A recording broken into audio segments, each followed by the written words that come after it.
बिस्मिल्लाहिर्रहमानिर्रहीम, अस्सलाम वालेकुम। सच न्यूज़ पर आप देख रहे हैं प्रोग्राम गिलगित बल्तिस्तान अफेयर्स और मैं हूं आपके साथ काशिफ रजा। गिलगित बल्तिस्तान में पाकिस्तान तहरीक इंसाफ बरसर इक़्तिदार है, लेकिन गिलगित बल्तिस्तान के अवाम की नज़रें इस बात पर लगी हुई हैं कि कब गिलगित बल्तिस्तान को पूरी आइनी हैसियत मिलेगी। और अब खबरें ये भी गर्दिश कर रही हैं और ज़राए के मुताबिक अंदरूनी तौर पर खबरें आ भी यही रही हैं कि गिलगित बल्तिस्तान को बहुत जल्द पूरी हैसियत मिल जाएगी और उसके बाद गिलगित बल्तिस्तान को आइनी हैसियत मिलने के बाद गिलगित बल्तिस्तान के तमाम तल मसाइल फोरम पर डिस्कस किए जा सकेंगे और गिलगित बल्तिस्तान मज़ीद तरक्की करेगी। तो हम इस पर बात करेंगे, साथ साथ गिलगित बल्तिस्तान के अंदरूनी तौर पर जो तमाम तर मसाइल हैं वो ज़ेर बहस आएंगे और गिलगित बल्तिस्तान को किस तरह से तरक्की दी जा सकती है। पाकिस्तान तहरीक इंसाफ अब तक वहां पर मौजूद है, अभी तक पाकिस्तान तहरीक इंसाफ के कौन कौन से प्रोजेक्ट्स हैं जो उन्होंने इस पर साइन कर लिए हैं और मजीद पाकिस्तान तहरीक इंसाफ को किन मौज़ूआत पर और किन मनसूबों पर काम करने की ज़रूरत है ताकि गिलगित बल्तिस्तान तरक्की कर सके। टेलीफोन लाइन पर मुझे ज्वाइन किया ईमान शाह साहब ने, जो कि सीनियर सहाफ़ी हैं गिलगित बल्तिस्तान से हमारे साथ मौजूद हैं। स्टूडियोज़ में मेरे साथ मौजूद हैं चेयरमैन कैपिटल ऑफिस कुर्बान अली साहब। कुर्बान साहब आपका भी बहुत शुक्रिया। शाह साहब आपका भी बहुत शुक्रिया। शाह साहब आपसे आगाज़ कर लेता हूँ। सबसे पहले तो वही सबसे अहम सवाल जो पिछले 70 सालों से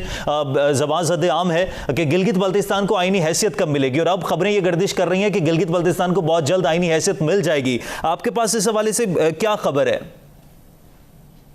देखिए काजी भाई, बात यह है कि ये मेरे ख्याल में काफ़ी अरसे बाद, बल्कि 1 नवंबर 1947 से लेके आज तक की तारीख का ये जितना भी दौरानिया बनता है 73 या 74 साल का अरसा है, इसमें पहली मरतबा पूरी संजीदगी के साथ गिलगित बल्तिस्तान के आईनी हुकूक के साथ वफाक ने काम किया है या रियासती इदारों ने काम किया है। क्योंकि अब तक जितनी भी आपकी रिफॉर्म्स हुई है जीबी के अंदर वो ऑर्डर्स के जरिए हुई है, उसमें कभी भी आईन पाकिस्तान में तरामीम के जरिए गिलगित बल्तिस्तान को पाकिस्तान की टेरिटरी का हिस्सा बनाने की कोशिश नहीं की गई है। और अब वो जो मौजूदा जो मेरे पास इंफॉर्मेशन है वो ये है कि आईन पाकिस्तान की जो शिक़ें हैं उनमें जो है ना अमेंडमेंट के हवाले से काफ़ी डेवलपमेंट्स हो चुकी हैं और मेरे ख्याल में इसी रवा माह के आखिर तक ये जो एक मुसविदा तैयार हुआ है आईनी गिलगित बल्तिस्तान को कौमी दायरे में लाने के लिए, या इसको यूं कह ले पाकिस्तान का 5वां अबूरी आईनी सूबा बनाने के हवाले से जो डेवलपमेंट्स हुई हैं, जो पिछले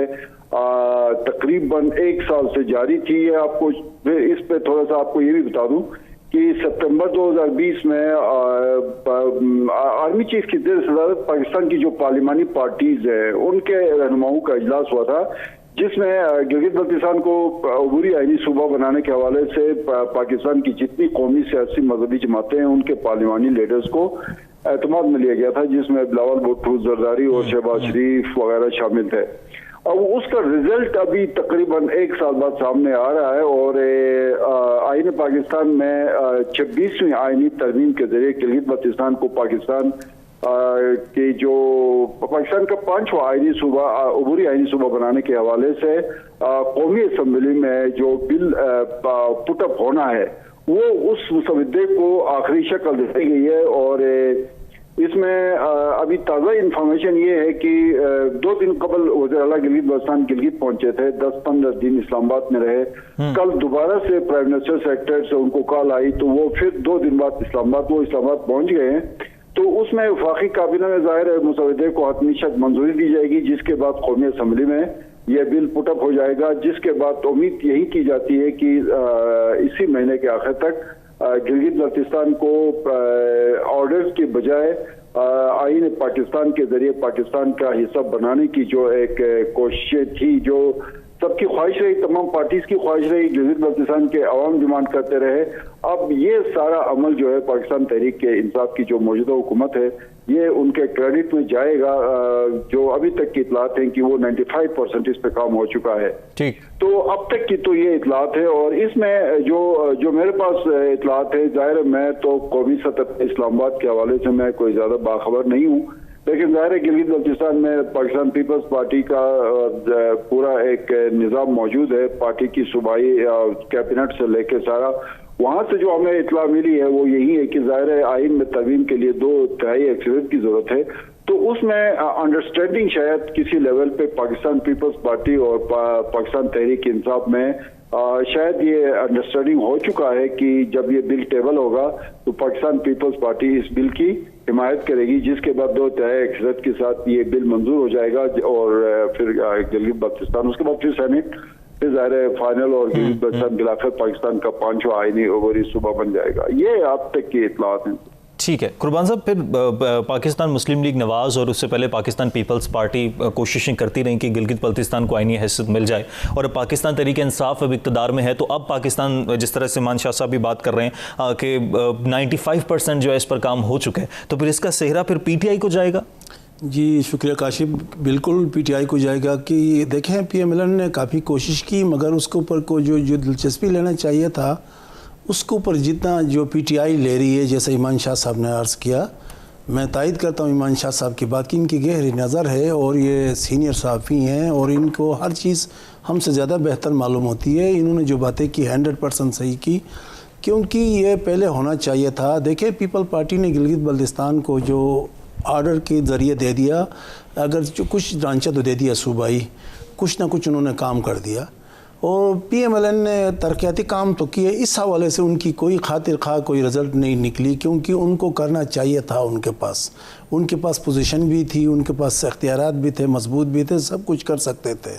तो मैं ये समझूंगा कि अगर PTI ये काम करती है तो तारीख़ में इनका नाम लिखा जाएगा, क्योंकि गिलगित बल्तिस्तान के लोग ये हमेशा वो जो अच्छा काम होता है उसको याद करते हैं। तो मैं समझता हूँ कि सहरा इनको जाना भी चाहिए। जैसा ईमान शाह साहब ने कहा कि कल मेरी इतला थी कि जो बाई रोड निकले, मौसम ख़राब था, chief minister Gilgit Baltistan Khalid Khurshid special prime minister से मीटिंग के लिए बाई रोड आधी रात को वो इस्लामाबाद पहुँचे हैं, और उनकी बड़ी काविशें हैं। ख़ासकर इस हवाले से उन्होंने जो इक़दामात किए हैं, उन्होंने कोशिशें की है, मैं हर फोरम पे उनकी ये बात तायद करता हूँ कि उन्होंने इन चीज़ों के ऊपर बहुत ज़्यादा फोकस किया। और मेरी ख्याल में तारीख़ में जितना उन्होंने अभी ये 8 महीने में जितना प्राइम मिनिस्टर से अगर मुलाकातें की, तो मैं किसी सूबे का वज़ीर आला ने इस तरह मुलाकातें नहीं की। और यहाँ हमसे बड़े बड़े पंजाब है, बलूचिस्तान है, मतलब KPK हैं, मगर मैं समझता हूँ कि इनकी बड़ी काविश है। और इन्होंने वज़ीर आज़म से जो अपनी रेपुटेशन बनाई, और वज़ीर आज़म ने अपने तकरीर में कहा था कि जो मैंने कोई अच्छा फ़ैसला किया तो मैंने अपना चीफ मिनिस्टर को एक सही चीफ मिनिस्टर, दियानतदार, ईमानदार चीफ मिनिस्टर को। तो मैं समझता हूँ कि इनके लिए ये खुशकिस्मती की बात है और हमारे लिए भी खुशाइन बात है, क्योंकि गिलगित बल्तिस्तान को अबूरी आइनी सूबा, जैसे शाह साहब ने कहा, हम 73-74 साल से पीस रहे हैं, और हमारे नौजवान हमसे पूछते हैं कि भाई हम किस खाते में हैं। तो कहीं पे भी जाते हैं तो हमें ये वो नहीं मिलता है कि जी वो जो स्टेटस है, सुबह जो बात करते हैं वो बात हमें नहीं मिलती है। जो हमारे मुक़्तदर इदारों ने भी संजीदगी से इस दफ़ा, और जैसे पहले जो 2020 का जो इजलास की बात की आर्मी चीफ के सरबराही में जो हुआ था, उसमें तमाम पार्टियों ने एग्री किया था सिवाय मौलाना फजल रहमान साहब के। तो मैं समझता हूँ कि ये इसमें सबको इसको PMLN को भी साथ देना चाहिए और पीपल पार्टी को भी साथ देना चाहिए, क्योंकि इलेक्शन में गिलगित बल्तिस्तान में सब ने वादा किया था कि हम इसके हक़ में हैं। तो अभी देखा जाएगा कि कौमी असम्बली में अगर ये पेश किया जाता है, असलियत पता चलेगी कि कौन कितना पानी में है। तो मैं समझता हूँ कि ये एक हमारे लिए भी एक बहुत अच्छी बात है। अगर ये लोग जो अच्छे काम करेंगे तो उनको आने वाला वक्त में वफाक के साथ उनको भी वहाँ नुमाइंदगी मिलेगी गिलगित बल्तिस्तान को। ये बात ख़त्म हो जाएगी कि जी वफाक में किसी और की हुकूमत है तो गिलगित में वही होता। तो मैं समझता हूँ कि हो सकता है ये इलेक्शन भी साथ हो जाए। तो इस तरह ये गिलगित बल्तिस्तान के लिए एक नेक शुगून है। ठीक है शाह साहब, गिलगित बल्तिस्तान की आईनी हैसियत के हवाले से मैं आपकी तरफ आता हूं, लेकिन उससे पहले मुझे ब्रेक लेनी है। ब्रेक लेते हैं, ब्रेक के बाद वापस आएंगे, गुफ्तगू का सिलसिला यहीं से आगे बढ़ाएंगे, हमारे साथ रखिएगा। ऑलराइट जी, वेलकम बैक। ब्रेक के बाद वापस आने का शुक्रिया। शाह साहब, गिलगित बल्तिस्तान की आईनी हैसियत के हवाले से हम जरा बात कर रहे हैं। जिस तरह से आपने भी जिक्र किया और कुर्बान साहब ने भी तायद की कि बाकायदा तौर पर इसका सेहरा तो पाकिस्तान तरीके इंसाफ को जाएगा। आईनी हैसियत मिलने के बाद गिलगित बल्तिस्तान के जो दीगर मसाइल हैं वो हल हो जाएंगे। फिर तमाम तर इशूज़ जो हैं हम गिलगित बल्तिस्तान को लेकर जो डिस्कस करते हैं और पाकिस्तान के बाकी हिस्सों में जो तमाम लोग मौजूद हैं, जब भी वो ये बहस सुनते हैं कि गिलगित बल्तिस्तान को आईनी हैसियत नहीं मिल रही, तो आईनी हैसियत मिलने के बाद उसके व्हाट नेक्स्ट? देखें, आईनी हैसियत या आईनी पाकिस्तान का हिस्सा बनने के बाद अगर पाकिस्तान के दीगर सूबों के अवाम के मसाइल हल हुए हैं तो वो गिलगित बल्तिस्तान के अवाम के मसाइल भी हल होंगे। अगर पंजाब के जो दूर अफ्तादा जनूबी पंजाब है, सिंध के दही इलाके हैं, कैपी के जो दूर दराज इलाके हैं, बलूचिस्तान में आप जाके देखें, ये तो पाकिस्तान की टेरिटरी का हिस्सा है। गुज़िश्ता 70 साल से वो तो पाकिस्तान का हिस्सा। अगर वहाँ के मसाइल हल हुए हैं तो ये भी हाल होंगे आइन के नफाज या उससे। तो एनीवे ये एक अलग डिबेट है जो इस पे बहस हो सकती है। दूसरी बात जो इससे रेलेवेंट जो इशू है, जो थोड़ा सा ये जो आपका चैनल देख रहे हैं उन नाजरीन की इंफॉर्मेशन के लिए जी, ये अभी मैंने थोड़ा इसका जो मिनट्स ऑफ मीटिंग जो आखिरी एक मीटिंग हुई है वो मैंने सारे मिनट्स देख लिए। उसमें कौमी असम्बली में 3 सीटें प्रपोज की गई हैं। 3 डिवीजन हैं, बल्तिस्तान, दियामीर और गिलगित।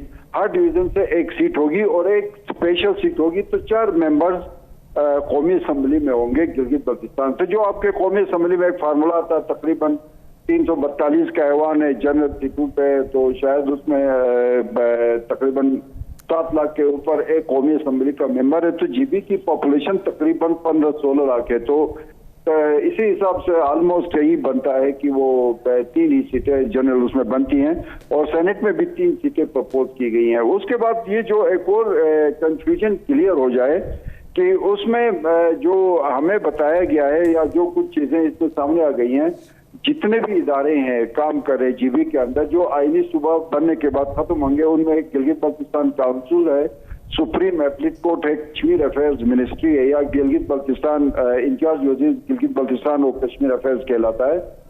तो ये इदारे जो है 2023 जब पाकिस्तान में जनरल इलेक्शन होंगे उस वक्त तक ये इदारे चलते रहेंगे। और उसमें ये ऑलमोस्ट ये चीजें फाइनल हो गई हैं कि 2023 में पाकिस्तान में निगरान हुकूमत के साथ गिलगित बल्तिस्तान में भी निगरान हुकूमत का क़याम अमल में लाया जाएगा और पूरे पाकिस्तान में एक ही दिन इलेक्शन होंगे और गिलगित बल्तिस्तान में भी। और अभी ये हाजी साहब जो बता रहे थे कि ये भी एक शुरू से चला आ रहा है कि जी वो वफाकी हुकूमत के जो ना 1.5 साल बाद जो है वो सूबाई हुकूमत के इलेक्शन होते थे, वो कब्जे भी खत्म होगा। वफाक में निगरान हुकूमत के साथ यहाँ भी निगरान हुकूमत होगी, उसी निगरान हुकूमत के जेर निगरानी इलेक्शन होंगे। तो वो जो एक तासुर मिलता था कि चूंकि वफाक में फलां की वो हुकूमत थी इसलिए यहाँ पे जीबी में भी वो असरअंदाज हो गए, तो ये खत्म हो जाएगा। तो ये जो इनिशियल जो सारा काम होगा वो अभी ऑलमोस्ट जो है ना इसी 1.5 साल के अरसे में कंप्लीट हो जाएगा, जिसके बाद 2023 के इलेक्शन में यहाँ सूबाई असम्बली और सूबाई असम्बली के लिए इलेक्शन होंगे और गिलगित बल्तिस्तान मुकम्मल तौर पर पाकिस्तान का हिस्सा बन जाएगा। जिसके बाद कश्मीर अफेयर्स मिनिस्ट्री खत्म हो जाएगी या गिलगित मिनिस्ट्री कह लें उसको, अमूर कश्मीर का जो ओहदा है वो खत्म हो जाएगा। गिलगित बल्तिस्तान काउंसिल के जो इलेक्शन अभी होने जा रहे हैं उसका दौरानिया भी 2 साल होगा, वो भी खत्म कर देंगे। सुप्रीम एपीलेट कोर्ट की जगह सुप्रीम कोर्ट ऑफ पाकिस्तान की रजिस्ट्री एस्टैब्लिश होगी। ये अभी तक की डेवलपमेंट्स हैं। ठीक है कुर्बान साहब, पाकिस्तान तहरीक इंसाफ को ये क्रेडिट जाएगा। नून लीग इससे पहले कोशिश करती रही, पीपल्स पार्टी कोशिशें करती रही और एक अच्छी चीज़ हो जाएगी गिलगित बल्तिस्तान के अवाम के लिए कि पाकिस्तान तहरीक इंसाफ ने आईनी हैसियत दिलवा दी। लेकिन अगर पाकिस्तान तहरीक इंसाफ की पाकिस्तान के बाकी हिस्सों में कारकर्दगी देखी जाए तो हमें मिला जुला रद्दअमल नज़र आता है कि जी बहुत सारी चीज़ों पर बेहतर नहीं हैं, बहुत सारे महाज ऐसे हैं जिन पर बेहतर हैं। तो पाकिस्तान तहरीक इंसाफ गिलगित बल्तिस्तान में आईनी हैसियत के मामले से हटकर किस तरह से परफॉर्म कर रही है? देखें जी, महंगाई का जो सिचुएशन है पूरा दुनिया में आपने देखा, ये कोविड खाली पाकिस्तान में नहीं है। कोविड को जो जिस तरह तहरीक इंसाफ ने डील किया पाकिस्तान में बहुत ज़बरदस्त काम किया। और तहरीक इंसाफ की जो गिलगित बल्तिस्तान में जो मैं अभी बताऊंगा, हाल ही में जो चीफ मिनिस्टर अपनी कारकर्दगी जो 8 महीने का जो कर रहे हैं, बहुत अच्छा उनकी कारकर्दगी है। आने वाला वक्त देखा जाएगा कि देखें ये अगर ये 2.5 साल होता है उस वक्त तक देखा जाएगा क्या कारकर्दगी है। तो इमरान खान भी जो चीज़ें कर रहे हैं ना, जो चीज़ें बॉर्डर से अगर इल्लीगल चीज़ें आ रही हैं और या तुरखुम से, चमन से, किसी और बॉर्डर से, तप्तान से, उसके ऊपर सख्ती से पाबंदी की है। और जो टैक्स नहीं दे रहे हैं, अरबों रुपये कमा रहे हैं, अरबों रुपया। मैं कारोबारी हूँ, हमें पता है। तो उसके ऊपर इन्होंने जो सख्त इक़दाम किए और कानून उन्होंने बनाया है वो ज़बरदस्त अच्छी बात है। हर आदमी को मुल्क को टैक्स देना चाहिए। अगर टैक्स नहीं देंगे, हम सब इन्वॉल्व होते हैं तो चीज़ें ख़राब हो जाती है। एक किसी ने तो मुल्क को ठीक करना है। खान साहब को लोग बुरा भला ज़रूर कहते हैं, मगर जो निज़ाम को दुरुस्त करने की तरफ जा रहे हैं बहुत ज़बरदस्त काम कर रहे हैं इसमें। जहाँ तक रही गिलगित बल्तिस्तान की बात, गिलगित बल्तिस्तान में उन्होंने जो प्रोजेक्ट अभी लेकर आए हैं 200 अरब तो अप्रूव हो चुका उनका। ठीक, 200 अरब तो उन्होंने जो एक्निक से कराना था और पीएसडीपी के प्रोजेक्ट थे सारे इन्होंने अप्रूव करा दिया, और कुछ प्रोजेक्ट्स तो टेंडरिंग स्टेज के ऊपर है, इस वक्त प्रोसेस है। जैसा आपके पास 40-50 अरब का जो गिलगित शंदूर रोड है, आपके पास अगर ये अस्तौर का रोड 20 अरब का है, शाहराई नगर कोई 4.5 अरब का है, तो हुंजा में अताबाद के ऊपर जो पावर प्लांट उसके ऊपर लिए सजेशन किया 26 अरब रुपया।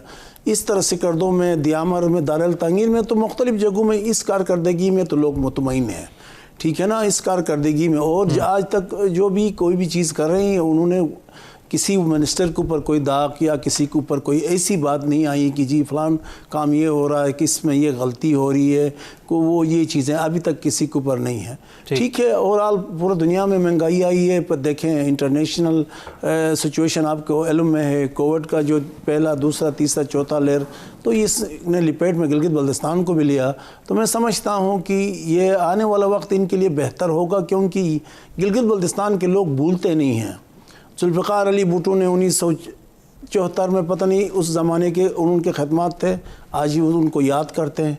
और फिर आसिफ जरदारी साहब ने ये जो 18वीं में ये जो अमेंडमेंट के थ्रू जो ऑर्डर पास किया था, उस ऑर्डर के मुताबिक ये जो इन्होंने जो सेटअप दिया था, टेम्परेरी सेटअप, इसको अगर ये अबूरी आईनी सूबों में तब्दील करते हैं तो ये इमरान खान को कभी नहीं भूलेंगे। गिलगित बल्तिस्तान के लोग बड़े वफादार, मुहिब वतन और मुल्क के लिए अपने जान कुर्बानी करने वाले लोग हैं। वो पाकिस्तान के साथ रहना चाहते हैं। दुनिया में देखें आप, पता नहीं, और ये हम सेंट्रल एशिया के उस सेंटर में बैठे हैं जो हर तरफ अफगानिस्तान का सिचुएशन आपके सामने है, सेंट्रल एशिया और इंडिया और फिर हमारा दोस्त मुल्क चाइना। तो दुनिया की तरफ से वो चाइना के अलावा काफ़ी जगहों से हमें साजिशें होती रही है, और भी जगहों से साजिशें, मगर किसी गिलगित बल्तिस्तान के फ़र्द ने उस मुल्क के ख़िलाफ़ बगावत या कोई ऐसी बात नहीं की। और हमारे जो मुक़्तदर इदारे हैं, हमारे मुसल्लह अफ़वाज है, उनकी भी बड़ी किरदार है। वो हमेशा इस गिलगित बल्तिस्तान के इश्यूज़ के ऊपर फोकस रहते हैं और वो रखते हैं, और उनकी जो मसाइल है उसके ऊपर भी काम करते हैं। तो इसलिए गिलगित के बल्तिस्तान के लोग इस मामले में बिल्कुल उनका माइंड क्लियर है, और वो इंशाल्लाह वो जो काम जो अगर पूरी आनी सुबह देगा उसके साथ ज़रूर देंगे। ठीक है, ब्रेक लेते हैं, ब्रेक के बाद वापस आएंगे, गुफ्तगू का सिलसिला आगे बढ़ाएंगे, हमारे साथ रहिएगा। ऑल राइट जी, वेलकम बैक। ब्रेक के बाद वापस आने का शुक्रिया। शाह साहब, ब्रेक से पहले हम जरा बात कर रहे थे, जिस तरह से मैंने कुर्बान साहब से पूछा कि पाकिस्तान तहरीक इंसाफ की कारकर्दगी, अब वो ओवरऑल सिचुएशन को देखते हुए कह रहे हैं कि पाकिस्तान तहरीक इंसाफ बेहतर इसी तरह से ही चल रही है और जो फैसले ले रही है दुरुस्त ले रही है। आप अग्री करते हैं इससे? देखिए, इसमें दो चीजें सामने आ रही है ना। एक तो चीफ मिनिस्टर की जो वहाँ PR है इस्लामाबाद में, हाय साहब ने बात की थी, वो बड़ी जबरदस्त है। जिस तरह से तवातुर के साथ इनकी मुलाकातें प्राइम मिनिस्टर के साथ होती रही हैं। अब सबसे बड़ा सूबा है पंजाब, उनका चीफ मिनिस्टर तकरीबन 3.5 साल हो गए। हमारे चीफ मिनिस्टर को 8 महीने हैं, तो इन 8 माह के दौरान जिस तवातुर के साथ इनकी मुलाकातें रही है, वो पंजाब के चीफ मिनिस्टर की 3 साल के दौरान इतनी मुलाकातें नहीं रही हैं। और जाहिर है इन मुलाकातों में तो कोई घरेलू अमूर या खानादारी की बातचीत नहीं होती है, वो गिलगित बल्तिस्तान के डेवलपमेंट और वहाँ पे जो तरक्याती अमल है उसके हवाले से बात होती है। तो ये जो मेगा प्रोजेक्ट्स हैं PSDP के, उनमें ये जो गिलगित शंदूर रोड है 50 अरब का है, अताबाद पे जो पावर प्रोजेक्ट है इनका अताबाद लेक के ऊपर 22 अरब का है, फिर ये अस्तौर वैली रोड जिसे AVR कहते हैं वो 20 अरब का है। दूसरे पावर प्रोजेक्ट्स हैं, तकरीबन ये कोई 370 अरब का ये PSDP के जो सारे मंसूबे हैं। और फिर इस दफा जो इनका पहला बजट था, वो पहली मरतबा जो गिलगित बल्तिस्तान असम्बली में बजट पेश किया PTI ने, वो पहली मरतबा अरबों से निकल के 1 खरब का वो फिगर था वो क्रॉस किया। 1 खरब और 6 अरब का इन्होंने तरक्याती बजट दिया। देखें, GB बहुत रुकबे के लिहाज से बहुत बड़ा है, लेकिन आबादी के लिहाज से GB बहुत छोटा सा सूबा है। 15 लाख टोटल आबादी है। अब ये ऑफिशियली इन्होंने जो है वो पॉपुलेशन क्लास जो मर्दमशुमारी हुई थी उसके डिक्लेयर नहीं किए हैं, लेकिन अनऑफिशियली 14,93,000 की पॉपुलेशन है GB की। तो 14,93,000 की पॉपुलेशन के लिए आप अगर 3 खरब 70 अरब का बजट PSDP में दे देते हैं, तो अगले 5 साल के बाद तो यहाँ पे हर तरफ से दूध की नहरें बहनी चाहिए। कोई सड़क जो है वो सड़कें अगर शीशे की भी बनाई जाए तो तब भी मुमकिन है। बिजली के कोई क्राइसिस नहीं होने चाहिए। हेल्थ एजुकेशन में भी सबसे पाकिस्तान में सबसे इसको आगे होना चाहिए, जिस तरह से फिगर सामने आ रहे हैं। दूसरी बात अभी हम बात कर रहे थे जो चीफ मिनिस्टर की पीआर और ये तौर के साथ प्राइम मिनिस्टर से मुलाकातें हुई हैं, जाहिर है मतलब इसमें सबसे ज्यादा जो फोकस हुआ है वो पीएचडीपी में प्रोजेक्ट के बाद टूरिज्म के ऊपर हुआ। जो अमली तौर पे चीजें सामने आ गई हैं उसमें यही हुआ टूरिज्म के लिए कि आपने पीआईए की जो फ्लाइट्स का जो एक उनकी फ्रिक्वेंसी है वो आपने बढ़ा दी, जिसकी वजह से वो टूरिस्ट जो बाय रोड आना नहीं चाहते थे उनके लिए मौके पैदा हो गए। आपने कराची से स्कर्दू के लिए फ्लाइट्स की सर्विस दी, लाहौर, फिर फैसलाबाद, फिर सियालकोट और फिर इस्लामाबाद से जो पहले अगर गिलगित के लिए एक फ्लाइट होती थी तो अब दिन में 4 फ्लाइट्स होती हैं। सिकरदू एयरपोर्ट पे इस वक्त मुख्तलिफ पाकिस्तान के दीगर शहरों से पहले सिर्फ इस्लामाबाद से गिलगित और इस्लामाबाद से सिकरदू फ्लाइट्स होती थी, अब माशाल्लाह पाकिस्तान के 6 बड़े शहरों से फ्लाइट्स हो रही हैं। तो उसकी वजह से टूरिज्म, डोमेस्टिक टूरिज्म इतना बढ़ गया है कि गिलगित बल्तिस्तान की इकोनॉमी में तब्दीली आपको महसूस हो रही होती है। और जाहिर है ये एक अमली काम जो हमें नजर आया है। बाकी चीजें जाहिर है अभी ये एक लंबा अमल है, यहाँ पे तरक्याती अमल होगा, सड़कें बनेंगी, डैम्स बनेंगे, सॉरी आपके पावर प्रोजेक्ट्स बनेंगे, उसके बाद उसका जो है वो क्या कहते हैं हम जो इसको क्या कहते हैं रिजल्ट जो है ये 2-3 साल के बाद सामने आएगा। लेकिन जो सारे 10 जो रिजल्ट सामने आया है वो टूरिज्म सामने आ गया है। और उसके बाद फिर मेरे ख्याल में गिलगित बल्तिस्तान में जो इस डेवलपमेंट और आईनी हुकूक के बाद जो एक इशू चल रहा है अभी इसी सितंबर में ये जीबी काउंसिल के इलेक्शन करवाने जा रहे हैं। ठीक, इसमें थोड़ा सा ये हुआ है कि पीटीआई के अंदर इख्तिलाफात सामने आ गए हैं और ये आज शायद ठीक है। शाह साहब आखिर में मैं जरा कुर्बान साहब से भी कमेंट ले लूं, मेरे पास 2 मिनट है। कुर्बान साहब, अगर देखा जाए गिलगित बल्तिस्तान वैसे तो वसाइल से माला माल है, लेकिन मजमूई तौर पर वहाँ पर टूरिज्म पर काम करना बहुत ज़्यादा ज़रूरी है। बहुत सारे ममालिक हम देखते हैं जिन्होंने टूरिज्म पर काम किया और उनकी मईशत जो है वो बहुत ऊपर तक चली गई। पाकिस्तान तहरीक इंसाफ की टूरिज्म के हवाले से जो पॉलिसीज़ अब तक रही हैं वो क्या रही और मज़ीद टूरिज्म को किस तरह से बेहतर किया जा सकता है? जी, बहुत बेहतर पॉलिसी रही कि क्योंकि तहरीक इंसाफ ने सबसे पहले इमरान खान ने आते ही वीज़ा का जो पॉलिसी था उसको बेहतर कर दिया।